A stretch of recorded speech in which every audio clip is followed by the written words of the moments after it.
जय हिंद दोस्तों। जैसे कि आपको पता है हमने एक सीरीज शुरू की है और इसमें हम क्या कर रहे हैं, हिमाचल प्रदेश की हिस्ट्री और कुछ एक स्टैटिक पोर्शन कर रहे हैं। अभी तक हमने लाहौल स्पीति डिस्ट्रिक्ट को कर लिया है और सुकेत रियासत को कर लिया है। कम से कम 40 से अबव वीडियो मैं अपलोड कर चुका हूँ।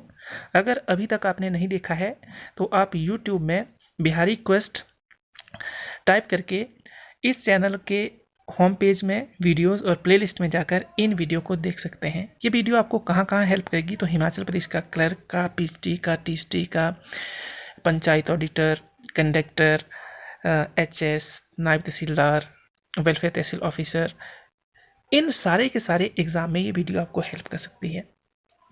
तो आई होप अगर आपने नहीं देखा हुआ तो आप इन वीडियो को देख सकते हैं। और साथ में जो ये मंडी की बात कर रहे हैं तो इससे प्रीवियस वाले पोर्शन आपको देखने हैं, तभी जाकर क्या होगा कि आप इसको समझ पाएंगे, नहीं तो थोड़ी सी समझने में दिक्कत हो सकती है। तो जो आज का हमारा पोर्शन है वो है जालिम सेन। तो जालिम सेन जो है ईश्वरी सेन के भाई है। पहले उनकी आपस में अनबन होती है, तो जो जालिम सेन है वो कहाँ चले जाते हैं, लाहौर चले जाते हैं। सहायता मांगते हैं महाराजा रणजीत सिंह से कि मुझे राजा बना दो, मैं क्या करूँगा कि आपको कुछ एक टैक्स के रूप में दूंगा। और महाराजा रणजीत सिंह मान जाते हैं। जालिम सेन वापस आ जाते हैं मंडी में, और मंडी में वापस आने के बाद उनके बीच संबंध दोबारा से अच्छे हो जाते हैं। पर इसी दौरान क्या हो जाती है, जो ईश्वरी सेन है उनकी डेथ हो जाती है, और डेथ होने के बाद उसकी कोई भी औलाद नहीं है। औलाद नहीं है तो जालिम सेन उसके भाई क्या बनते हैं, राजा बनते हैं। जालिम सेन जैसे ही राजा बनते हैं तो महाराजा रणजीत सिंह क्या करते हैं, उसको उनके वचन की याद दिलाते हैं। महाराजा रणजीत सिंह जो है उनको उनके वचन की याद दिलाते हैं, और उसे क्या करना पड़ता है, 75,000 जो रुपये है वो एज नजराना, एज क्या टैक्स देने पड़ता है। पर वो एबल टू नहीं है, यहाँ पर एबल टू मतलब टाइपिंग मिस्टेक है, एबल टू लगाना था। He had no able to pay, ये भी खा गया हूँ मैं, दिस अमाउंट। तो ये पूरी की पूरी लाइन क्या है, गलती से मीन्स गलती हो गई है, उसके लिए माफ़ी चाहता हूँ। तो उस अमाउंट को एबल करने के लायक नहीं है, मीन योग्य नहीं है। तो इसके बाद क्या करता है, वो टैक्स इम्पोज कर देता है किसके ऊपर, जो पीपल है मंडी के उनके ऊपर। साथ में इसके साथ ही एक और घटना होती है इसी वक्त, वो अपने वजीर को मार देता है जिसका नाम धारती है।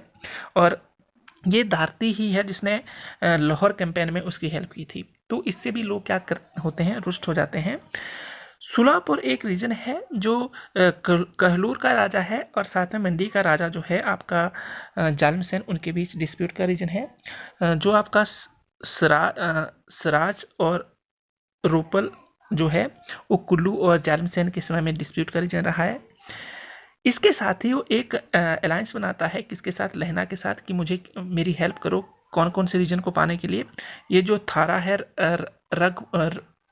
रघुपुर जो है, इसको क्या करना चाहता है, वो अपने कब्जे में करना चाहता है। कौन, जालिम सेन। और एक अलायंस बनाता है कि यूनिट बनाता है, किसके साथ यूनिट बनाता है, यूनिट बनाई जाती है जो आपका क्या बोलते हैं, लहना है उनके साथ। तो वो मान जाते हैं, पर बोलते हैं कि आपको क्या करना पड़ेगा, जो ये 70,000 है इतना मुझे मतलब अमाउंट देना पड़ेगा। तो क्या होता है कि वो मान जाता है जो जालिम सेन है, और वो क्या करते हैं, कुल्लू के अगेंस्ट एक मतलब षड्यंत्र रचा देते हैं दोनों मिलकर। तो आई होप आपको ये बात समझ आ गई होगी। अगर आपको अच्छा लगा है तो आप लाइक डिसलाइक कर सकते हैं। अच्छा लगा तो लाइक कर सकते हैं, बुरा लगा डिसलाइक कर सकते हैं। और कमेंट सेक्शन में ये लिखना कि डिसलाइक क्यों किया, सजेशन ज़रूर देना ताकि मैं ज़्यादा से ज़्यादा इम्प्रूवमेंट ला सकूं। और अगर आपको लाइक आती है ये वीडियो तो मतलब दूसरों को भी आप शेयर कर सकते हैं। अगर आपकी कुछ एक हेल्प हो रही है तो आप दूसरों की हेल्प कर सकते हैं। आई होप आप ऐसा करेंगे। तो आगे चलते हैं। जो आगे वाला पोर्शन है वो है बलवीर सेन। तो बलवीर सेन जो है, जैसे ईश्वरी सेन की कोई औलाद नहीं थी, वैसे ही जो हमारे ईश्वरी सेन के बाद जो राजा हुए, जो क्या बोलते हैं, जालिम सेन, तो जालिम सेन की भी कोई औलाद नहीं है। तो बलवीर सेन को क्या करते हैं, वो जो है राजा बना देते हैं। और बलवीर सेन जो है इलीगल संतान है किसकी, ईश्वरी सेन की, उसकी रखेल का क्या है, ये बेटा है।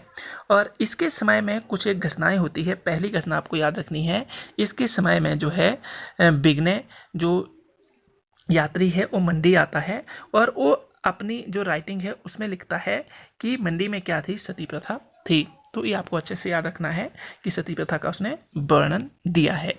फिर क्या होता है कि इसी के समय में ये कंटेम्प्रेरी घटनाएं हैं, महाराजा रणजीत सिंह की डेथ हो जाती है और उसका जो बेटा है खड़क सिंह वो राजा बन जाता है। और राजा बनने के बाद क्या होता है कि वो योग्य राजा नहीं है, थोड़ी सी अशांति फैल जाती है उसके समय में। तो उसका जो बेटा है ननिहाल सिंह वो क्या करता है, सारी पावर अपने हाथ में ले लेता है। पर इस वक्त सबसे इंपॉर्टेंट चीज़ क्या है, जब ये मतलब अशांति फैली हुई है, ये जो पारिवारिक कलह है, इस गड़बड़ी की वजह से जो सिख सेना थी उसको कब्जे में या अपने कंट्रोल में करना काफ़ी मुश्किल था। तो जो ये हमारे ननिहाल सिंह जी हैं, ये एक प्लान करते हैं कि क्यों ना इस जो ये सेना है सिख सेना, इसका जो माइंड है डाइवर्ट कर दिया जाए कहीं दूसरी साइड। तो वो क्या करते हैं, प्लान बनाते हैं कि आपको क्या करना है, अटैक करना है किसके ऊपर, सुकेत के ऊपर, कुल्लू के ऊपर और मंडी के ऊपर। तो इसका जो पर्पज क्या था कि उनका माइंड डाइवर्ट करना, ताकि जो पावर है वो क्या रहे, सिखों के हाथ में रहे। नहीं तो क्या कर सकती थी, जो सेना बल था वो भी इंटरफेरेंस कर सकती थी जो उस वक्त सिख शासन व्यवस्था थी उसमें। तो इसके बाद क्या होता है कि साथ में ये जो ननिहाल सिंह था वो तिब्बत और लद्दाख के ऊपर भी अटैक करना चाहता था। उसने क्या किया, इस काम को अंजाम देने के लिए उसने आर्मी भेजी, सिख आर्मी। और उसकी जो उस वक्त कमांडर मानो, सेनापति मानो, कोई भी जनरल मान लो, तो वो थे बेंटूरा, जनरल बेंटूरा। और ये फ्रेंच थे, ये सिख सेना में क्या करते थे, काम करते थे। और ये जो गतिविधि हो रही है, ये गतिविधि है आपकी 1840 ईस्वी के आसपास की। तो ये जब मतलब सेना जाती है सिखों की, तो पहले कहाँ जाती है, ये सिकंदर धार जो है वहाँ पर अटैक करती है। और सिकंदर धार को जीतने के बाद क्या करती है, ये मंडी में है सिकंदर धार, याद रखना दोस्तों, जब हमने धार की थी तो वहाँ पर मैंने ये आपको बात बताई थी। तो शेल्टर कहाँ लगाते हैं, मीन्स अपना शिविर, अपना डेरा कहाँ लगाते हैं, तो ये जो बल्लभ वैली है वहाँ पर डेरा लगाते हैं। और जनरल बेंटूरा जो है, मंडी के राजा जो बलवीर सेन है उसको एक मैसेज भेजते हैं कि आपको क्या करना चाहिए, जो बचा हुआ टैक्स है उसको पे करो जल्दी से, नहीं तो क्या हो जाएगा, मैं अब मतलब आपके जो रियासत है, आपके जो शासन व्यवस्था है उसके ऊपर क्या कर लूँगा, अटैक कर दूंगा। तो मंडी का जो किंग है इसे पे भी करता है। पर इसी वक्त क्या होता है कि जो king message was sent to the king Balbir Sen by the बेंटूरा। तो ये बेंटूरा और मैसेज भेजता है। क्या मैसेज भेजता है, इस मैसेज को भेजने का जो मतलब भेजने वाला जो व्यक्ति है, कौन लेकर जाता है, तो ये अयोध्या प्रसाद है। अयोध्या प्रसाद को के माध्यम से एक मैसेज भेजता है। और मैसेज क्या भेजा जाता है कि भाई साहब बलवीर सेन जी, आपको क्या किया है, जो बेंटूरा साहब वैली में डेरा लगाकर बैठे हैं, उन्होंने बुलाया हुआ है, तो आप आओ और आपको क्या किया जाएगा, खिल्लत दिया जाएगा। देखो दोस्तों, खिल्लत नजराना एक प्रकार की उपाधि मानो, इनाम मानो, ऐसा होता था। तो इनाम दिया जाना है, तो बलवीर सेन क्या हो जाते हैं, खुश हो जाते हैं, वाह वाह यार, मेरी सिखों के साथ दोस्ती, और वो भी जो उनका मीन्स कमांडर है, जो लीडरशिप कर रहा है सेना का, उनके साथ। तो वो क्या करते हैं, बिना सोचे समझे जाने की तैयारी करना शुरू कर देते हैं। तो बलबीर सेन का एक वजीर है, उस वजीर का नाम है बलबीर सेन वजीर एडवाइस हिम। नाम यहाँ पर मेंशन नहीं किया हुआ है, पर उसका जो एक वजीर है तो उसको क्या करता है, एडवाइस देता है कि राजा साहब आप मत जाओ, क्योंकि कुछ गड़बड़ भी हो सकती है, क्योंकि आपको ट्रैप करने के लिए भी ऐसा हो सकता है। तो वो बोलता है कि अयोध्या प्रसाद जो है वो आपको ट्रैप करने के लिए भी आ सकता है, या षड्यंत्र भी हो सकता है एक प्रकार का ये, तो आपको नहीं जाना चाहिए। He visited to Ballabh valley where the बेंटूरा। तो विजिट करता है, कहाँ पर, बल्लभ वैली में विजिट करता है। वहाँ पर क्या करता है, जब विजिट की जाती है जहाँ पर सिखों की आर्मी ठहरी हुई है, डेरा लगाया हुआ है, तो क्या होता है, सारे सैनिक क्या हो जाते हैं, खड़े हो जाते हैं और उन राजा को सलामी करते हैं, उसको रिस्पेक्ट दी जाती है। और साथ में क्या होता है, जो शिविर के अंदर जब राजा जाते हैं, शिविर होता है डेरा जहाँ पर वो रहते हैं, वहाँ पर उनको पूरी तरह प्रोटेक्शन दी जाती है। पर सबसे इंपॉर्टेंट चीज़ क्या है कि अंदर जाकर गड़बड़ी हो जाती है। क्या गड़बड़ी होती है? बेंटूरा बोलता है, बलवीर जी तो बात ऐसी है कि आप क्या करो, जितने भी फोर्ट मंडी के हैं उसे सिखों को दे दो। बलवीर सेन मान भी नहीं रहे हैं, सोच भी रहे हैं मन मन में कि क्या किया जाए, अपने मन में सोच रहे हैं कि मैं क्या करूं, पर साथ में सेना को देकर डर भी है। तो उसके सामने क्या किया जाता है, एक पेपर रख दिया जाता है कि आप साइन में हमें लिख कर दे दो कि आप क्या करेंगे, सारे के सारे जो फोर्ट है मंडी के उसे हमें दे देंगे। तो बलवीर जो सेन है वो क्या करता है, साइन कर देता है बेचारा, और फंस जाता है। क्या फंस जाता है? कौन कौन से किलों को लेकर साइन करता है? मस्तगढ़, शाहपुर और बैराज जो है उनको क्या करता है, जो सिख है उनको देने की बात कर देता है। और उसके जो किलेदार है, किलेदार जो है वो इसके अगेंस्ट हो जाते हैं। क्या हो जाते हैं? अगेंस्ट हो जाते हैं। क्यों? क्योंकि ये जो है बलवीर सेन का गलत डिसीजन है। पर इसके बाद क्या होता है, कुछ समय के बाद ये किलेदार है, जो मतलब उसकी सुरक्षा करते हैं किले की, वो भी सरेंडर कर देते हैं। और 1840 में 1840 ईस्वी में क्या होता है कि सिख के अधीन क्या आ जाता है, जो कमला फोर्ट है वो भी इनके अधीन आ जाता है। और अब क्या होता है कि इसी वक्त कि सिख आर्मी को और स्ट्रांग बनाने के लिए लाहौर से क्या किया जाता है, जो नैनीहाल है वो अन्य जो सेना है उसको भी भेजता है। और किसके लीडरशिप में भेजता है? ये एक व्यक्ति है अजीत सिंह सिंधवालिया। तो इनकी लीडरशिप में एक सेना भेजी जाती है, एक और टुकड़ी भेजी जाती है, एक और कमान भेजी जाती है, और एडवाइस दी जाती है, ऑर्डर दिया जाता है राजा की नैनीहाल सिंह के द्वारा कि आपको क्या करना है दोस्तों, कि अब अटैक करना है किसके ऊपर? लद्दाख के ऊपर। और लद्दाख के ऊपर अटैक करने के बाद आपको तिब्बत की साइड बढ़ना है। हम सिख जो रूल है उसकी मतलब चारों दिशाओं में उसकी क्या करेंगे, शासन व्यवस्था को फैलाएंगे। तो ये जो है लद्दाख में उस वक्त सीजन जो है विंटर है, तो इसकी वजह से क्या हो जाते हैं, जो सेना है वो वीक हो जाती है, थोड़ा ठंड में जो लड़ाई है वो करना मुश्किल होती है। तो इस वक्त क्या होता है कि एक ड्यूरिंग दैट टाइम जब वो लद्दाख के ऊपर आक्रमण कर रहे हैं, सेना लद्दाख में है, तो उसी वक्त एक मैसेज आता है कि नैनीहाल जो है उनकी डेथ हो गई है। और ये सेना को क्या करता है, थोड़ा सा डिस्करेज करता है। मीन्स सेना क्या हो जाती है, हतोत्साहित हो जाती है। और इसी वक्त क्या किया है कि उन्होंने जो 1840 जो वाला जो कमला फोर्ट के ऊपर अटैक किया था वहाँ पर वापसी करते हैं वो, और वहाँ पर आ जाते हैं। फिर क्या होता है कि बलवीर सेन को क्या किया जाता है, अरेस्ट कर लेते हैं कि ये जो सारा पेपर में लिखवा दिया है, और पेपर में लिखवाने के बाद ये भी नहीं बोला है कि हम आपको छोड़ देंगे, कि आपको अरेस्ट करेंगे। तो उनको अरेस्ट कर लेते हैं सिख जो सेना है, और कहाँ पर भेजा जाता है? अमृतसर। और अमृतसर में उनको रखा जाता है, एक फोर्ट है गोविंदगढ़ फोर्ट, उस जगह पर रखा जाता है। दोस्तों आपको याद रखना है कि मंडी के किस राजा को सिखों ने गोविंदगढ़ फोर्ट में रखा, तो ये आपको अच्छे से याद रखना है।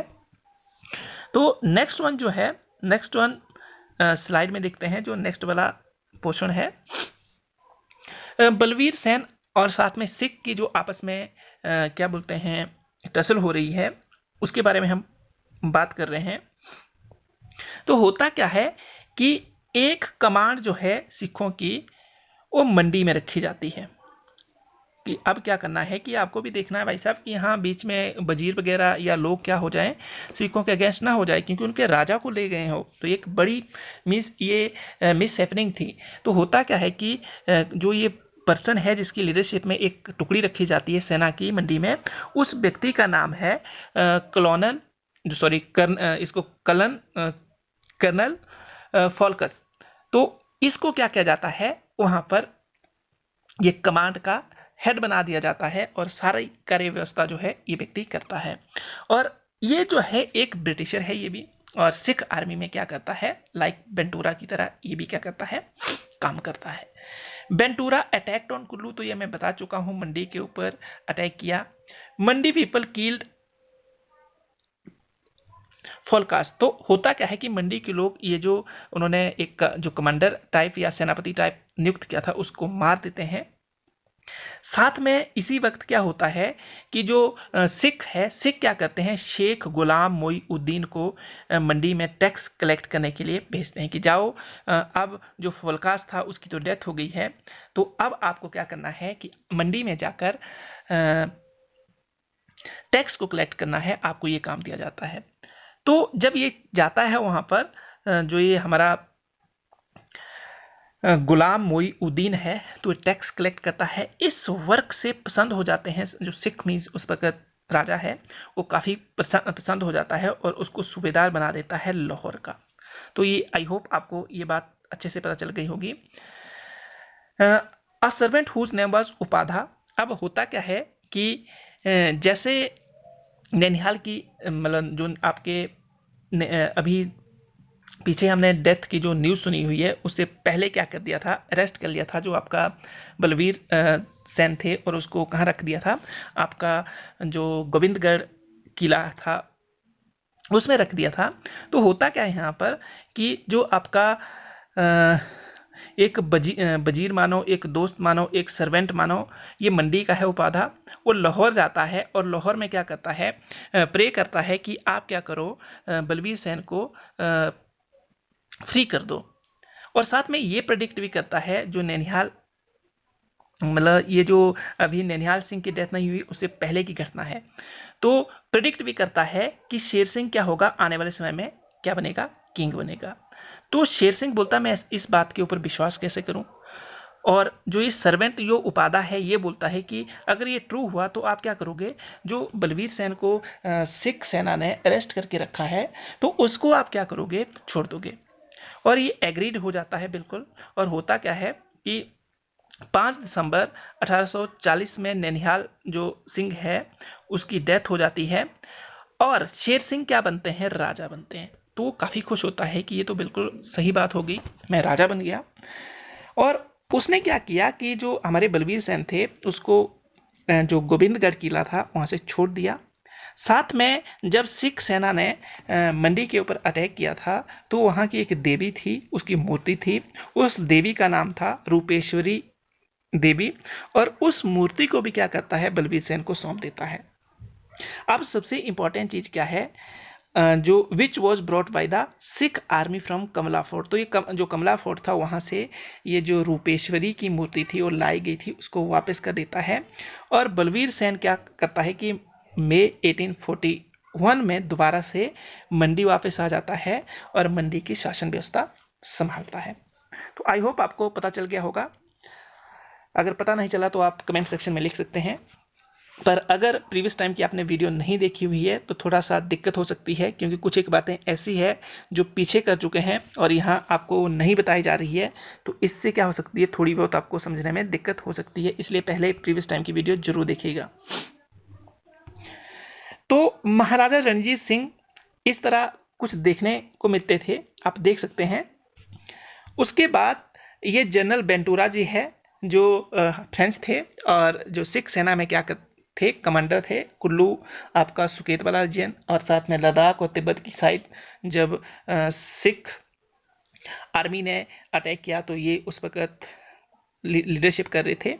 गोविंदगढ़ जो ये फोर्ट है ये आपको कहाँ पर देखने को मिलता है, तो ये बता दिया है, पंजाब वाले रीजन, अमृतसर वाले रीजन, जहाँ पर जलियांवाला बाग हत्याकांड हुआ था उसी के आस पड़ोस में ये देखने को मिलता है।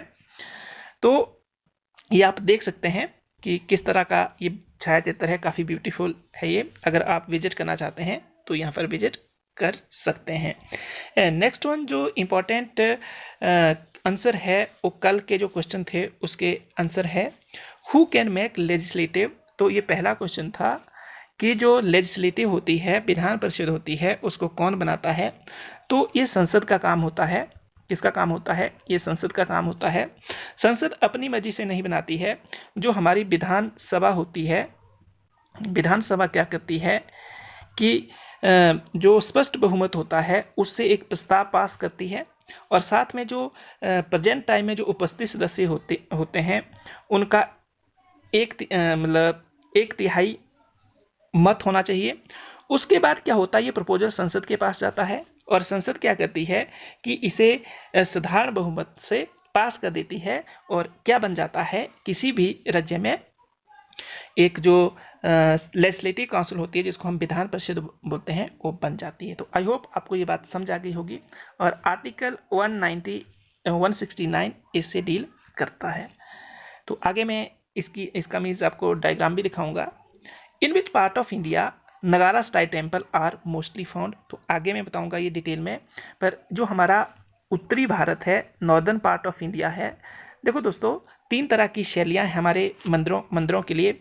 एक को बोलते हैं नागर शैली, दूसरे को बोलते हैं बेसर शैली, और तीसरी होती है द्रविड़ शैली। पहले इसकी जियोग्राफिकली लोकेशन पता कर लो कि क्या होता है कि जो विंध्याचल पर्वत श्रृंखला है वहाँ तक के जो टेम्पल है वो नागर में बने हुए हैं, और विंध्याचल से लेकर कावेरी वाला रीजन जो है उस रीजन में बेसर शैली के मंदिर बने हुए हैं, और वहाँ से नीचे वाला जो रीजन है कन्याकुमारी तक वहाँ आपको द्रविड़ शैली के मंदिर देखने को मिलते हैं। तो सबसे ज़्यादा जो नागर शैली है या जिसको हम यहाँ नगारा स्टाइल बोलते हैं उसके जो मंदिर देखने को मिलते हैं, उस शैली में जो बने हुए मंदिर देखने को मिलते हैं, तो उत्तरी भारत जो है वहाँ पर ये देखने को मिलते हैं। नॉर्दर्न पार्ट ऑफ इंडिया में ऐसा देखने को मिलता है। तो आई होप आपको ये बात पता चल गई होगी। आगे मैं आपको डायग्राम भी दिखाऊंगा। नेक्स्ट वन क्वेश्चन है, ऑन विच डे, ये दोस्तों इंटरनेशनल वाटर डे है। इंटरनेशनल वाटर डे कब मनाया जाता है? तो इंटरनेशनल वाटर डे जो होता है वो आपका 22 मार्च को मनाया जाता है। कब मनाया जाता है? 22 मार्च को मनाया जाता है। आई होप आपको ये बात समझ आ गई होगी।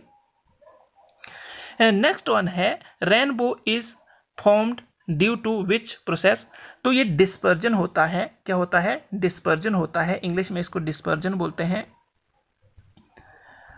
और साथ में डिस्पर्जन क्या होता है, पहले डिस्पर्जन को समझ लो कि जब कोई सफेद रंग किसी प्रिज्म से गुजरता है तो उसका जो कलर है वो 7 कलर में डिवाइड हो जाता है। इसको बोलते हैं डिस्पर्जन, या इसको बोलते हैं प्रकाश की विक्षेपण प्रक्रिया। क्या होती है? विक्षेपण, थोड़ी सीमी हिंदी में काफ़ी टिपिकल है, विक्षेपण प्रक्रिया। तो इस माध्यम से क्या देखने को मिलता है? आपको ये देखने को मिलता है। Which kind of image is found by the convex lens. तो दोस्तों कन्वेक्स लेंस कैसे होता है मैं आगे आपको बताऊंगा इमेज के थ्रू।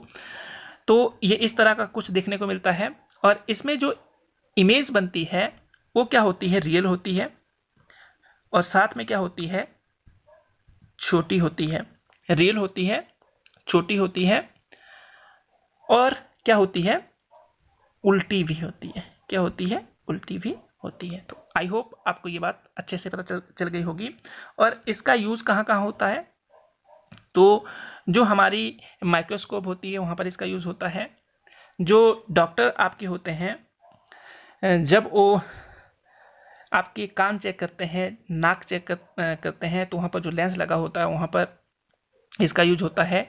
जो घड़ी साज होते हैं वो इस लेंस का यूज़ करते हैं, जो चीज़ें छोटी होती है उसको बड़ा करने के लिए। तो आई होप आपको ये बात पता चल गई होगी। आगे जो है, ये जो पार्लियामेंट है ये क्या करती है? लेजिस्लेटिव काउंसिल को बनाती है। ये आपके सामने है, आप देख सकते हैं कौन इसकी फॉर्मेशन करता है। और ये जो आपको नॉर्दर्न इंडिया में देखने को मिलते हैं कुछ इस तरह के टेम्पल होते हैं जो ये नागर शैली होती है। ये आप ऐसे देख सकते हैं, जैसे कि मैं एग्जांपल दूं तो जो हमारा बैजनाथ टेम्पल है, बैजनाथ का टेम्पल है वो इस स्टाइल में आता है, और इस जो नागर शैली है उसका भी डिवीजन किया हुआ आगे, पर उस कैटेगरी का ये टेम्पल देखने को मिलता है, एक पोर्शन, और दूसरा पोर्शन ऐसा नहीं है। आगे चलते हैं। ये जो है world water day international means आपको वर्ल्ड जो वाटर डे है वो कब मनाया जाता है? तो ये 22 मार्च को मनाया जाता है। अच्छे से आपको याद रखना है। नेक्स्ट वन, ये कन्वेक्स लेंस है और इसी को अभिसारी लेंस या जो आपका डाइवर्जेंट लेंस भी बोलते हैं, ये भी आपको याद रखना है, अभिसारी या डाइवर्जेंट लेंस भी बोलते हैं, तो ये अच्छे से याद रखना है। और ये क्या होता है, इसके कोने पतले होते हैं, बीच में ये मोटा होता है, मीन्स इसकी मोटाई ज़्यादा होती है। तो ऐसा अगर आपके पास कोई लेंस आता है तो आप बोल सकते हैं कौन सा लेंस है, कन्वेक्स लेंस, या इसको क्या बोलते हैं हिंदी में उत्तल लेंस बोलते हैं। आगे हैं डिस्पर्जन ऑफ लाइट। मैंने बता दिया, जब लाइट क्या होती है कि एक प्रिज्म, मतलब व्हाइट लाइट जब एक प्रिज्म से गुजरती है और जो व्हाइट कलर होता है वो 7 कलर में क्या हो जाता है, बदल जाता है, 7 कलर देता है, इसको बोलते हैं डिस्पर्जन ऑफ लाइट। और इसी वजह से क्या होता है, इसको प्रकाश का विक्षेपण बोलते हैं। इसी वजह से क्या बनता है, इंद्रधनुष का निर्माण होता है। इसमें 3 प्रक्रिया आती है, वैसे परिवर्तन भी होता है, इसमें अपवर्तन भी होता है, पर जो एक्चुअल में वास्तविक तौर पर इंद्रधनुष की बनने की प्रक्रिया है, वो डिस्पर्जन है, या जिसको हम क्या बोलते हैं, प्रकाश का विक्षेपण। तो आई होप आप समझ गए होंगे प्रकाश का विक्षेपण क्या होता है या डिस्पर्जन ऑफ लाइट क्या होता है।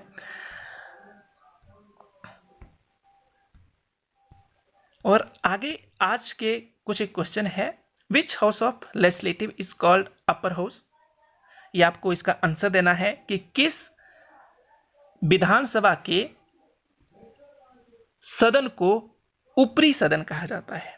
नेक्स्ट वन है, which house of legislative is called popular house. विधानसभा के किस सदन को लोकप्रिय सदन कहा जाता है, ये भी आपको आंसर करना है। In legislative how many member are nominated by governor. तो जो हमारी विधान परिषद होती है उसमें गवर्नर के द्वारा कितने मेंबर नॉमिनेट किए जाते हैं, तो ये आपको बताना है। नेक्स्ट वन है, जो 1919 का एक्ट है वो किससे डील करता है। फिफ्थ क्वेश्चन है, हु बिल्ट दिलवाड़ा टेम्पल। तो दिलवाड़ा टेम्पल किस व्यक्ति ने बनाया। आई होप आपको अच्छे से समझ आ गया होगा। अगर आपको समझ नहीं आया है तो आप वीडियो को डिसलाइक कर सकते हैं और डिसलाइक का रीजन बता सकते हैं। और अगर आपको वीडियो अच्छी लगी तो आप लाइक, शेयर और सब्सक्राइब कर सकते हैं। अगर आपको आपकी थोड़ी सी भी हेल्प हुई तो आप इस वीडियो को शेयर करके दूसरों की भी थोड़ी सी हेल्प कर सकते हैं। आई होप आपको समझ आया होगा। जय हिंद, जय भारत। अपना ध्यान रखिए, अपने परिवार का ध्यान रखिए, सदा खुश रहिए और दूसरों को भी खुश रखिए। धन्यवाद। जय हिंद।